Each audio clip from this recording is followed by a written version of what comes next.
Resulta aquí que la regla es sencilla. La regla para decir cuándo el sistema es inconsistente o no, en base, eso sí, de una matriz reducida. Entonces el teorema nos dice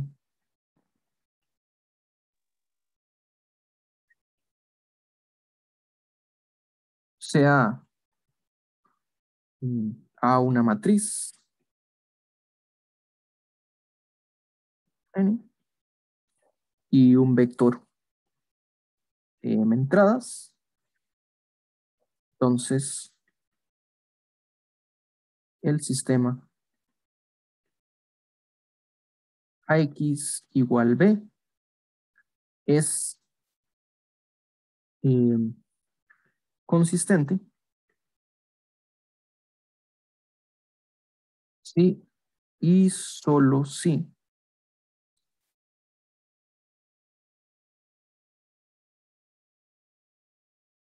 la forma reducida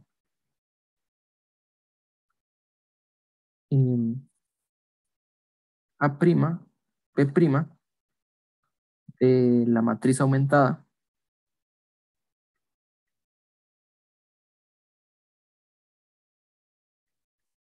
y la matriz aumentada AB no tiene pivotes en la última columna.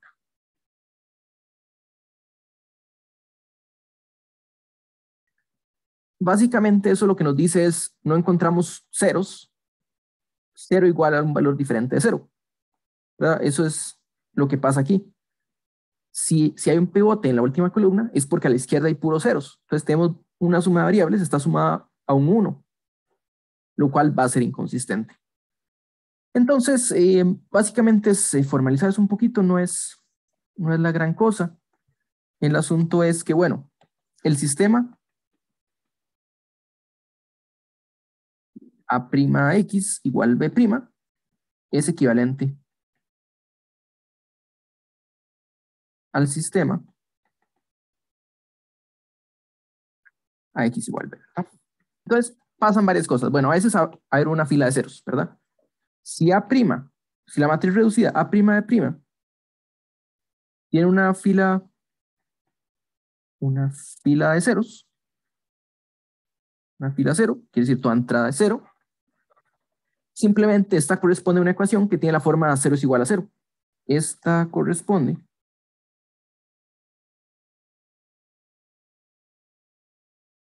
a una ecuación de la forma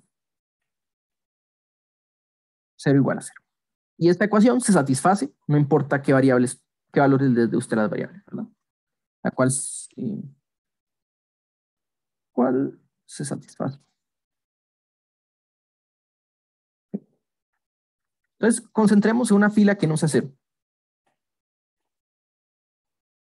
Considere una fila, digamos que la fila I, distinta de cero. Y entonces aquí es donde entra el asunto del pivote. Bueno, ¿está el pivote en la última columna, sí o no? Entonces, veamos los casos. Si la fila I tiene su pivote en la columna J,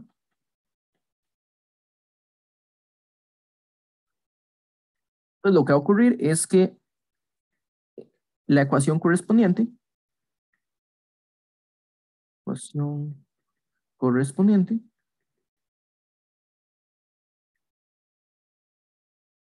tiene la forma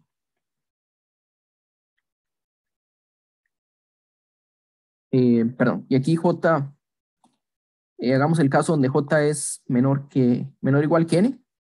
O sea, la última fila, columna, es la columna N más 1, ¿verdad? Porque la matriz tiene N columnas, A tiene N columnas, al aumentarla, tiene N más 1 columnas. Entonces la última es la N más 1. Entonces, si el pivote ocurre antes de la última columna, entonces la ecuación tiene la forma, y esto es muy parecido a lo que vimos en la clase anterior.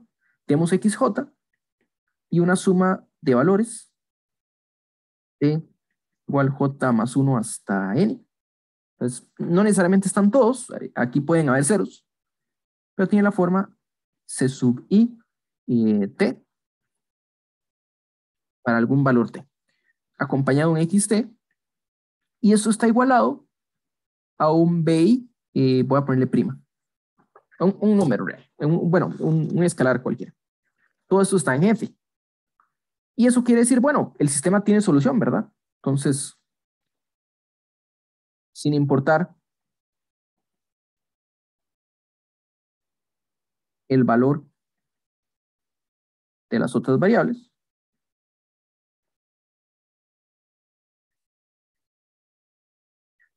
si nosotros pasamos a restar, o sea, tome xj igual a bi' y le restamos esta suma,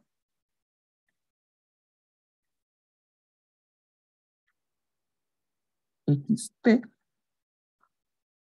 la ecuación iésima se va a satisfacer.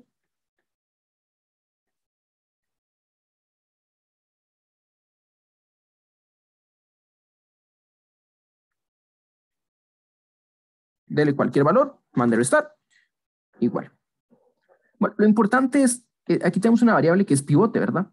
Y esta solo aparece en una única ecuación, y entonces no hay que preocuparse por una restricción sobre esta variable, ¿verdad? La variable, como la variable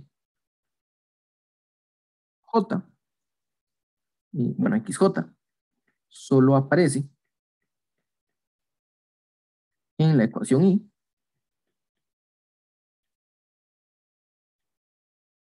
esta no tiene restricciones adicionales.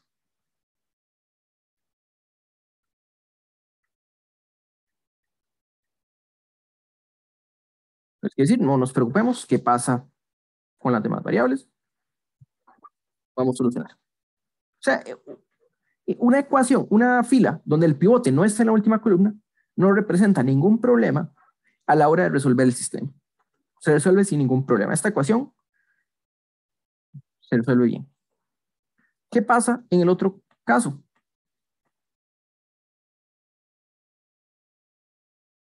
Si la fila I tiene un pivote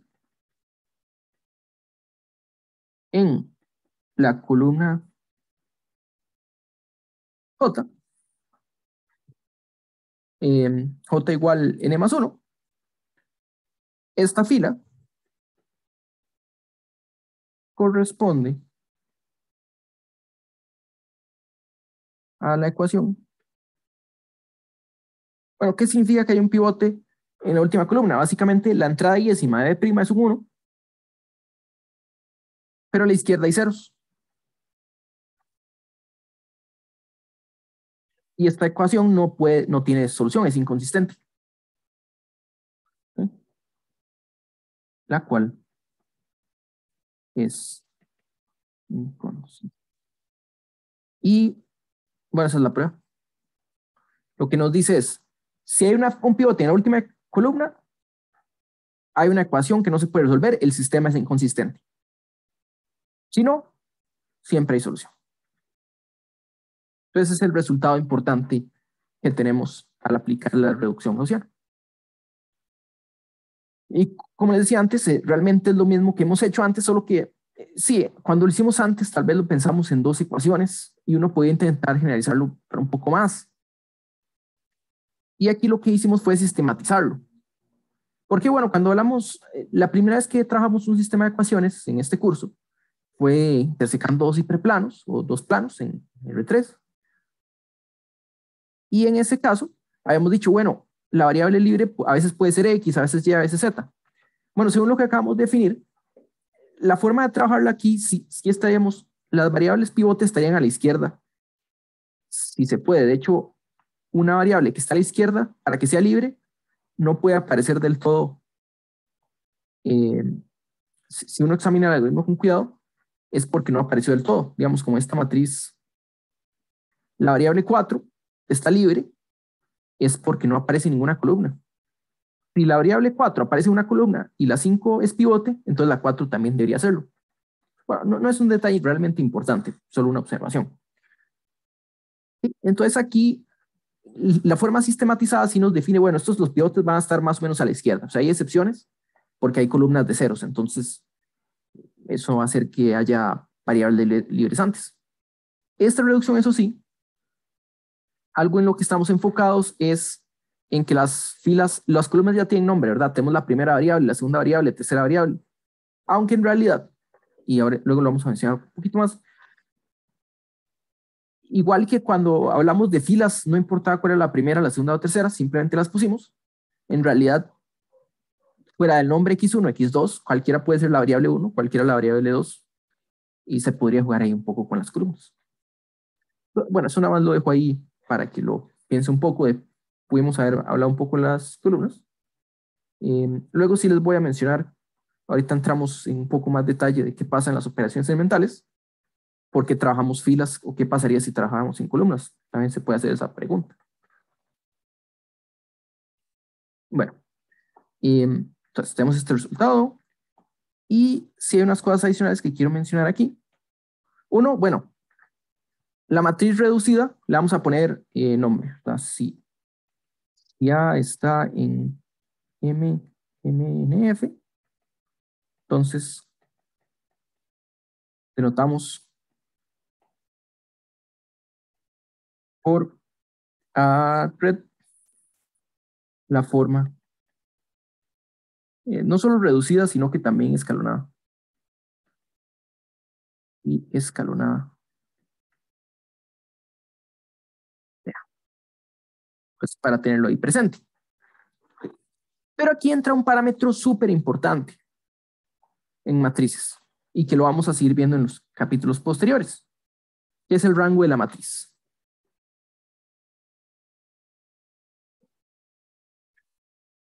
Resulta que si V1, V2 hasta Vm son las filas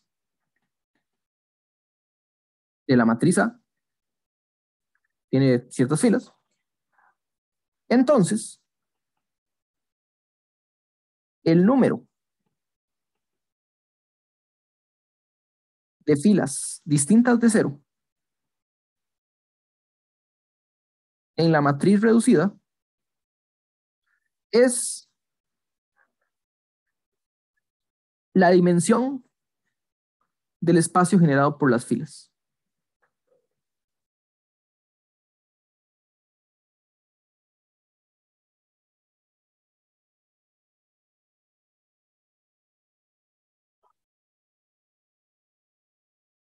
Resulta que la dimensión del espacio generado por las filas, o sea, tenemos m vectores, genera un espacio, combinaciones lineales de ellos. Entonces el número de filas no cero es precisamente este número. Y este tiene un nombre que es el rango de A. Este aquí es el rango de A. O solo lo podemos escribir así. Y esto es muy fácil de observarlo. Y es porque si uno aplica operaciones elementales, como estamos hablando de combinaciones lineales de las filas, entonces el espacio generado por las filas de una matriz y otra matriz es el mismo. ¿Okay? La observación es esta, que si A y B son equivalentes por filas,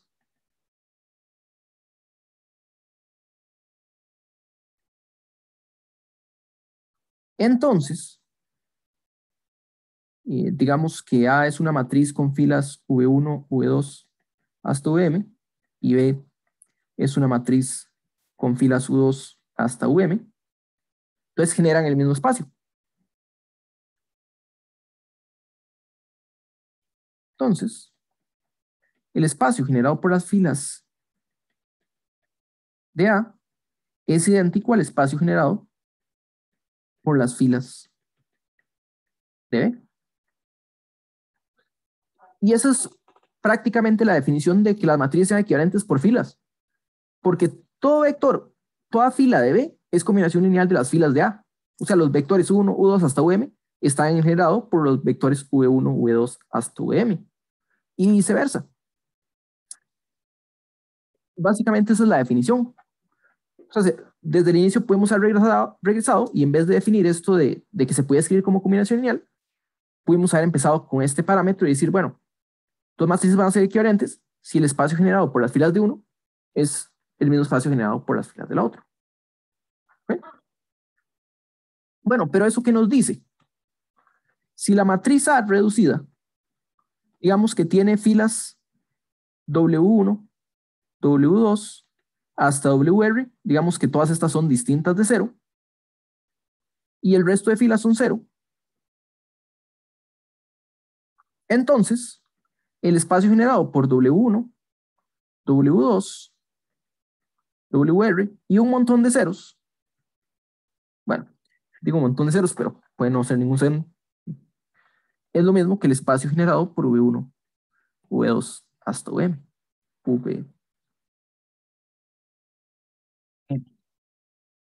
Okay.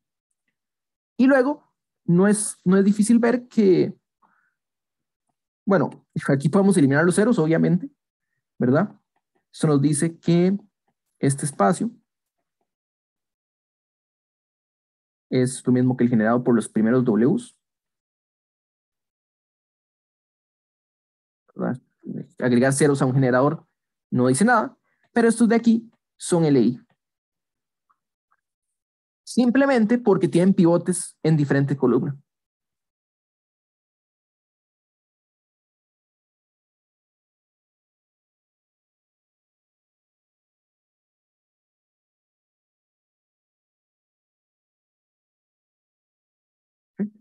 Básicamente esta es como de las primeras guías que hicimos, o sea, es equivalente a eso. Lo que estamos diciendo es que tenemos filas y aquí hay una entrada 1 y todas las demás son 0. Aquí una entrada 1, todas las demás son 0. Aquí una entrada 1, todas las demás son 0. Entonces eso nos hace que sean LI. Porque a la hora de hacer la combinación lineal, básicamente la entrada correspondiente a un pivote termina siendo el escalar correspondiente y entonces este escalar debería ser 0. Entonces son LI y esto implica que la dimensión de este espacio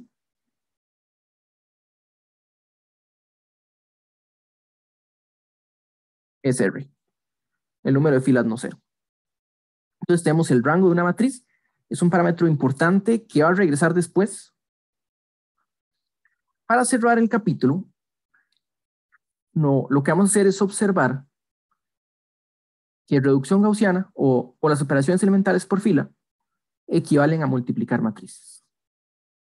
Entonces, primero vamos a definir lo que es una matriz elemental. Entonces, una matriz E, N, M, F, se llama una matriz elemental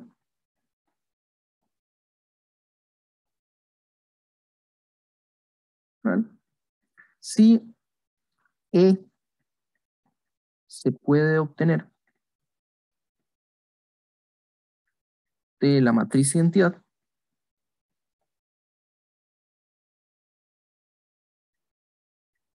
bueno, la matriz identidad M por M, al realizar exactamente una operación elemental.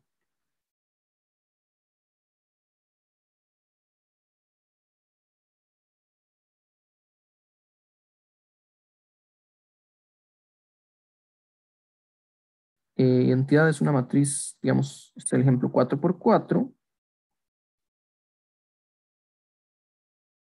Entonces, ¿cómo se ve una matriz elemental? Tome la identidad y hágale alguna operación. Por ejemplo, multiplique la tercera fila por un escalar. Voy a poner una. Por ejemplo, a la segunda fila, súmele un múltiplo de la última.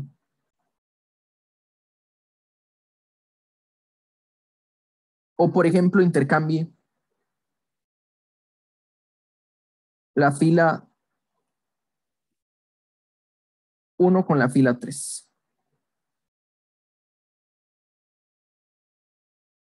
Es una matriz, todas son matrices elementales, incluyendo la identidad. La vamos a considerar elemental. Bueno, vean que la última que está aquí es, por ejemplo, una matriz de permutación, para que se den cuenta de ello.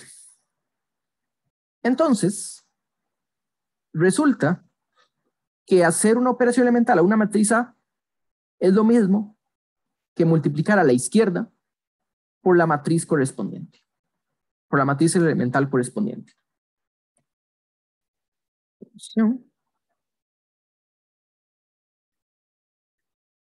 Aplicar una operación elemental a una matriz A es lo mismo que multiplicar a la izquierda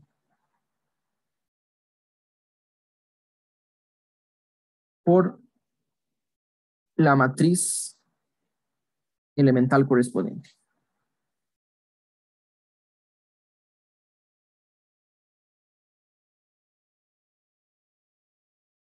Y si están despiertos, se darán cuenta que eso es algo muy parecido a lo que hicimos cuando hablamos de matrices de permutación, que si multiplicamos a la izquierda, se permutaban las filas. En el caso de matrices de permutación tenía ahí algo particular, que era que se permutaban en el orden inverso de la permutación dada. Pero veámoslo aquí con este tipo de matrices. ¿Qué pasa? Si uno toma esta matriz y la multiplica por una matriz 4 por 4. Bueno, aquí no voy a hacer el ejemplo, voy a ponerlo aquí en filas.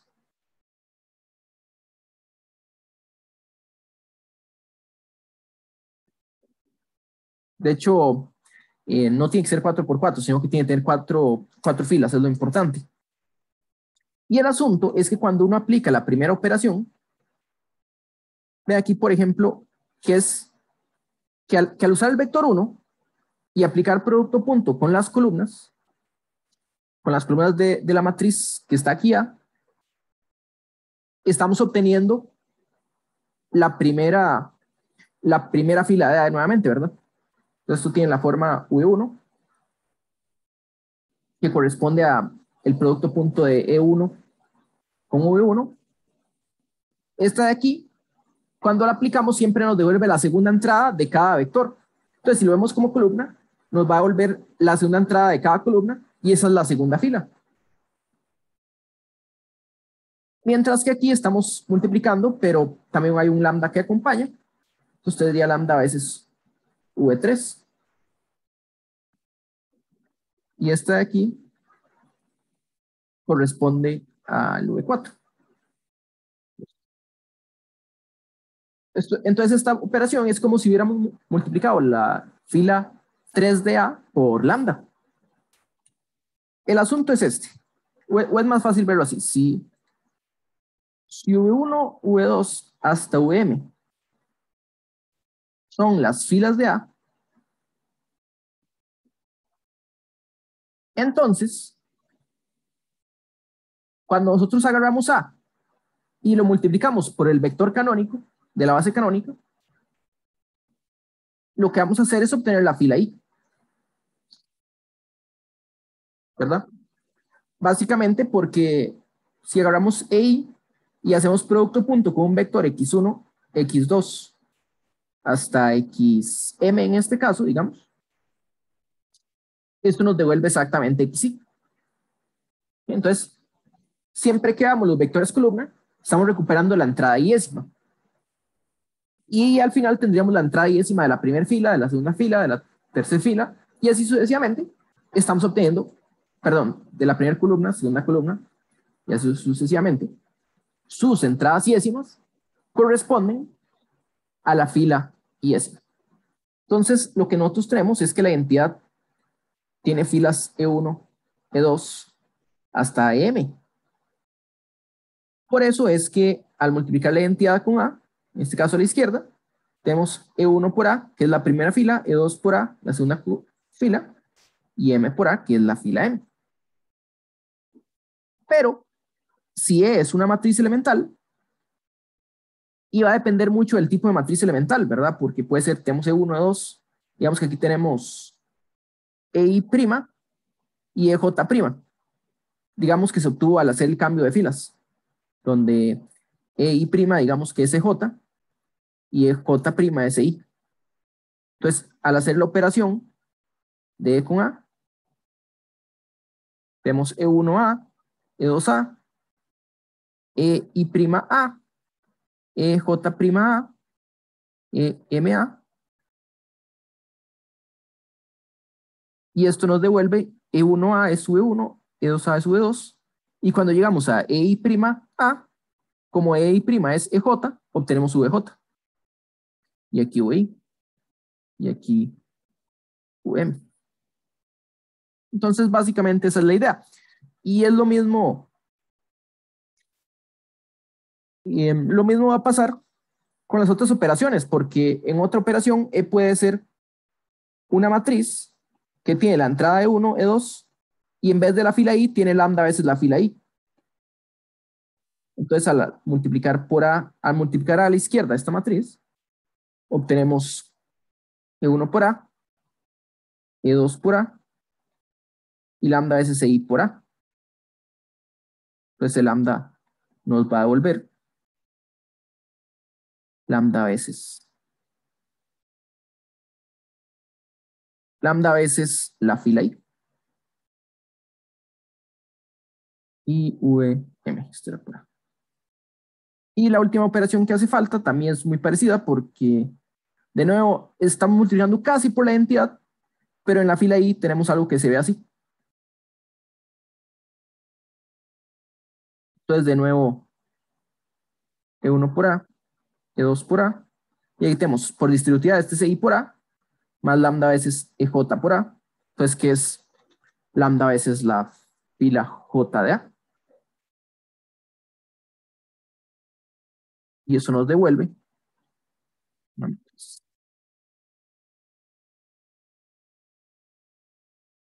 ¿Sí? Quiere decir que todo lo que hicimos de hacer una operación a la izquierda nos devuelve otra vez al producto de matrices. Entonces, lo que obtenemos es lo siguiente. Primero, que A y B son equivalentes por filas.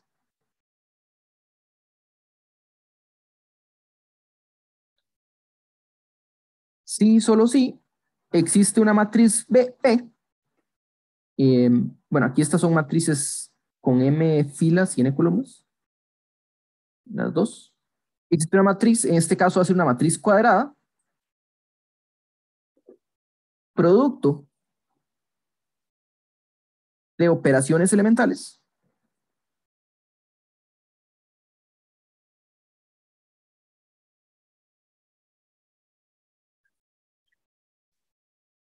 tal que A es igual a P por B. O viceversa, P por A es igual a B. ¿Sí? Y eso es simplemente porque si aplicamos un conjunto de operaciones elementales, tenemos A, ahí, lo que hicimos fue A, tenemos un A1, un A2, hasta llegar a un AT, que es B. Lo que hicimos fue multiplicar por una matriz elemental, otra matriz elemental, otra matriz elemental. Y esto nos dice, bueno, en este caso lo hice para esta dirección. Eso nos diría que tenemos A, le multiplicamos a la izquierda por E1, a la izquierda por E2, y así sucesivamente. Y esto es igual a B. Bueno, aquí lo hice al revés, pero es lo mismo, ¿verdad? Tomando el papel de A. Pero también Recordando que las operaciones elementales son reversibles, tenemos que las matrices elementales son reversibles.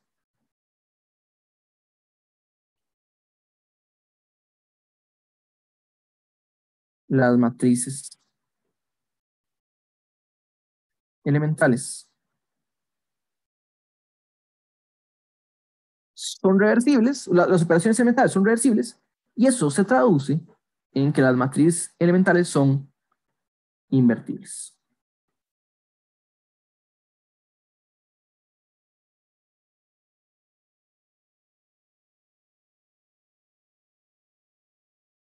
¿Sí? Y simplemente haciendo el proceso inverso. Entonces aquí pues se puede verificar, claro, el proceso inverso quiere decir multiplica a la izquierda y obtiene la identidad, pero si se le da vuelta, sería lo mismo, ¿verdad? Porque multiplicar por un lambda una fila y luego multiplicarla por uno entre lambda es lo mismo que multiplicarla por uno entre lambda y luego por lambda. Nos devuelve la identidad. Si intercambiamos dos filas, volver a intercambiar las mismas filas, obtenemos la identidad otra vez. Y si sumamos lambda veces la fila de J a la fila de I, la restamos y obtenemos otra vez la identidad de una matriz elemental. Entonces todas estas son invertibles. ¿Okay? Bueno, las matrices elementales realmente como tal no tienen un rol importante en que no se habla tanto de las matrices elementales y hay que distinguirlas. Pero es el hecho de qué podemos hacer con este lenguaje de matrices elementales. Entonces aquí hay un teorema que es casi, digamos que lo más importante que hay, ya completando las operaciones elementales. Hablando de matrices cuadradas, vamos a tener lo siguiente.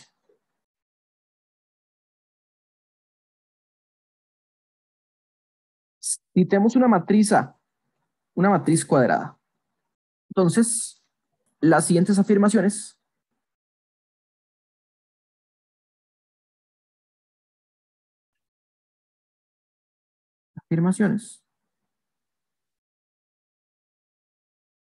son equivalentes.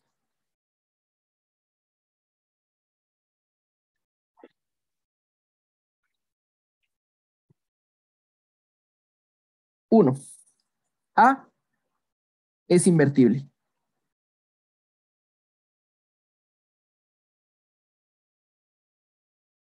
Dos, el sistema AX igual 0 tiene solución única.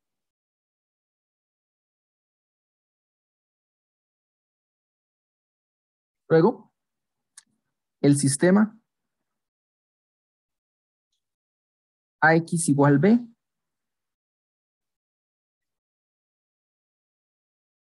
es consistente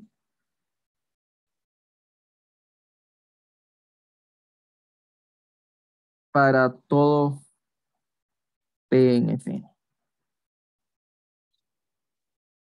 Y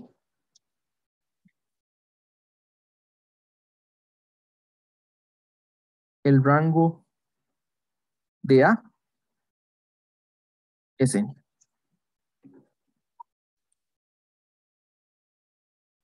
Lo que vamos a hacer es una cadena de implicaciones, un ciclo de implicaciones, que uno implica dos, que dos implica tres, tres, cuatro y cuatro implica uno, para ver que todas son equivalentes. Entonces, la primera ya la habíamos hecho antes, realmente, pero es bueno recordarlo. Entonces, A invertible, pues si AX es igual a cero, el cero vector, entonces, multiplicando por la inversa, lo que obtenemos es la inversa por cero, pero cualquier matriz por cero es cero, y este de aquí es X. Lo que nos dice es la solución es única. Claro, ya sabemos que hay una solución que es la del cero. Entonces, esta solución se vuelve única.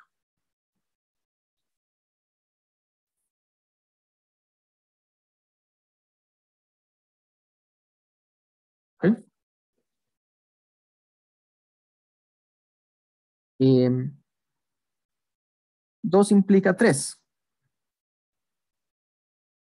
Si el sistema X igual 0 tiene solución única, entonces el sistema X igual B tiene solución, no importa quién sea B.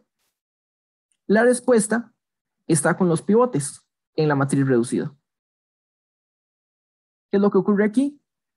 La matriz A reducida no tiene variables, bueno, la ecuación no tiene variables libres.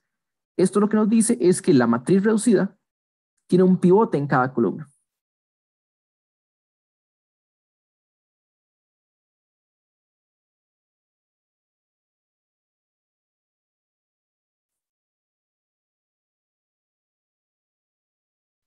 Esta matriz reducida tiene un pivote en cada columna.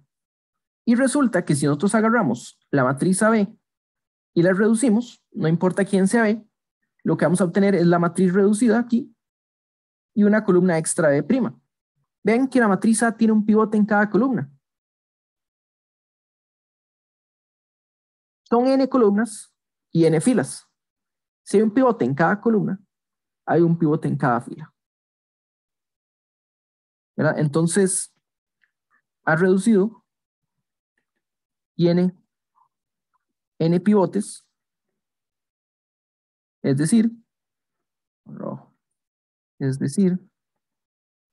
la matriz reducida tiene un pivote en cada fila y esto nos dice que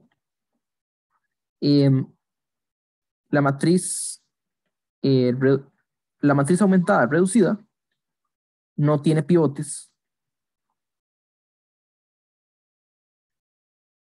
en la última columna.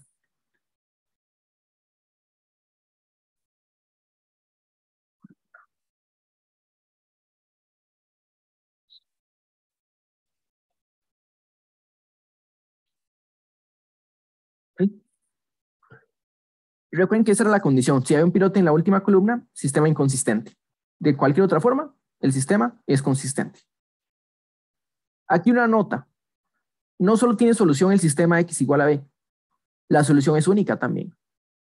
Porque recuerden que el espacio de solución a X igual B es un espacio afín que es equivalente a X igual 0. ¿Okay? Bueno, veamos que 3 implica 4, que es el rango de la matriz a n. Y eso quiere decir que la matriz reducida tiene n filas, no 0. Entonces, simplemente veamos que la última fila de la matriz reducida no es 0, ¿verdad? Porque recuerden que los ceros están al final. Lo primero es que la matriz reducida, recuerden que es igual a P por A. Es igual a P por A.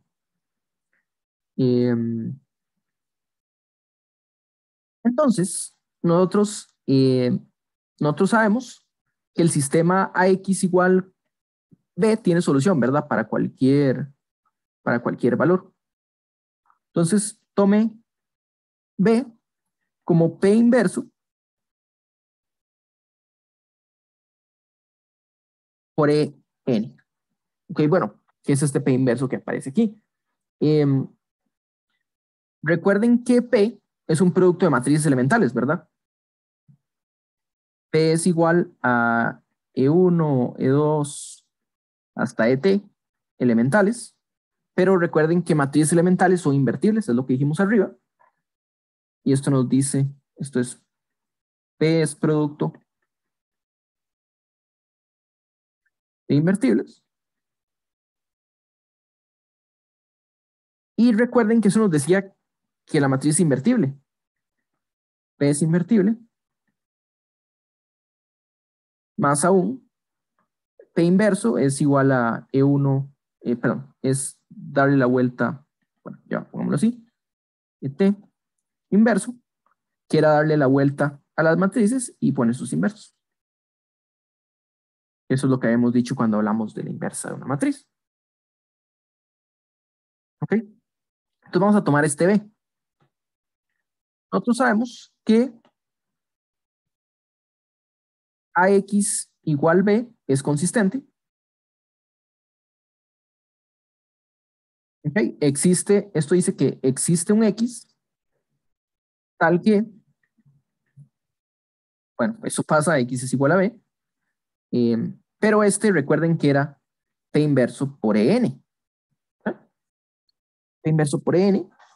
Y esto es equivalente, si multiplicamos por P a la izquierda, esto dice que P por A por X es igual a N. Y esta es una matriz A reducida, A reducido por X. Y esto lo estamos igualando a 0, 0 y un 1 al final.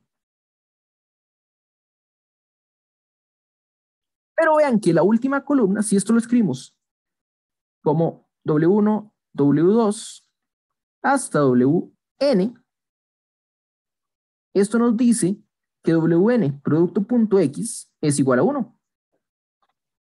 Y esto nos dice en particular que WN no es 0, ¿verdad? Porque 0 producto punto cualquier cosa es 0. O sea, la matriz reducida tiene n filas no 0. Y esto nos dice que el rango de A es n. Ninguna fila de esta es n.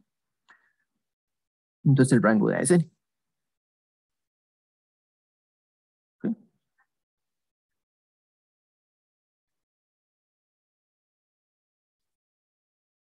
Bueno, una cosa más era que si el rango de A es n, entonces la matriz A es invertible. Y esto es casi lo que hicimos aquí. ¿Por qué? Bueno, la única matriz reducida con rango n es la identidad.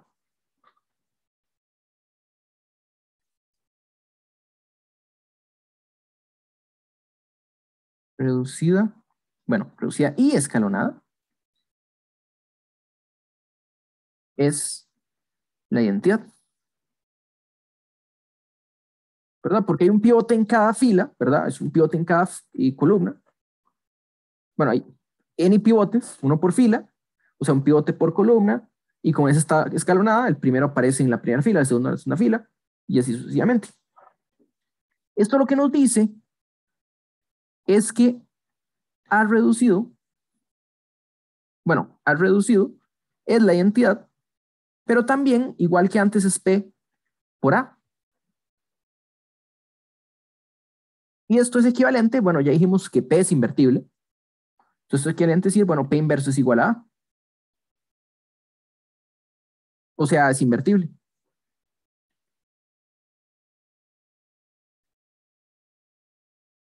¿Sí? Y ya con eso terminamos esta parte, este resultado.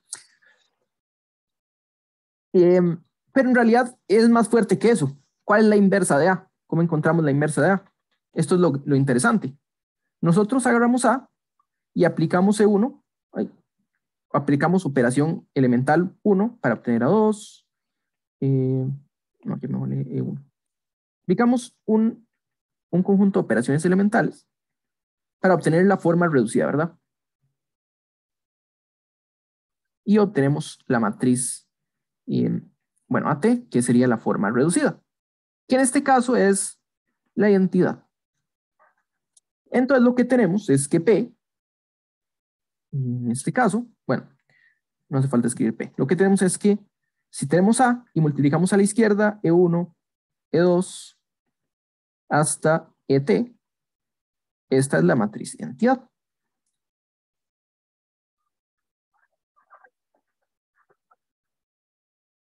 La matriz identidad. Y si pasamos a la izquierda, bueno, esta es la matriz P aquí, lo que tenemos es que A es P inverso y P inverso,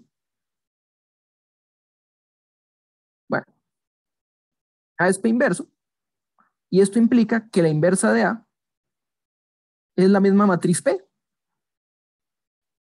es ET hasta E2, hasta E1. Y pongamos esto que está sobrando, pero pongamos la identidad.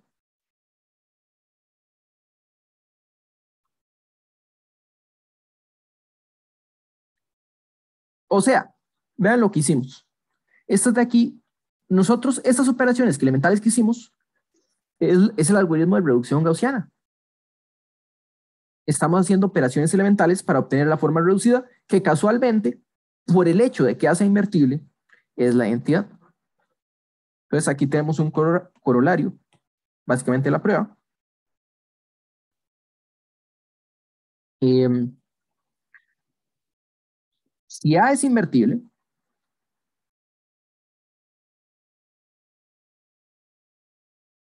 y la identidad eh, se obtiene de A al aplicar eh, ciertas operaciones elementales,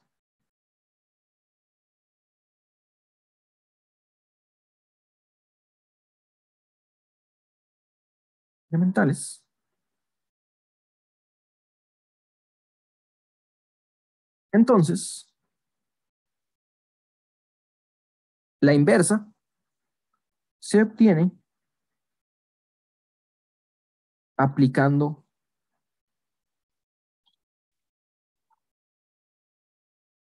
las mismas operaciones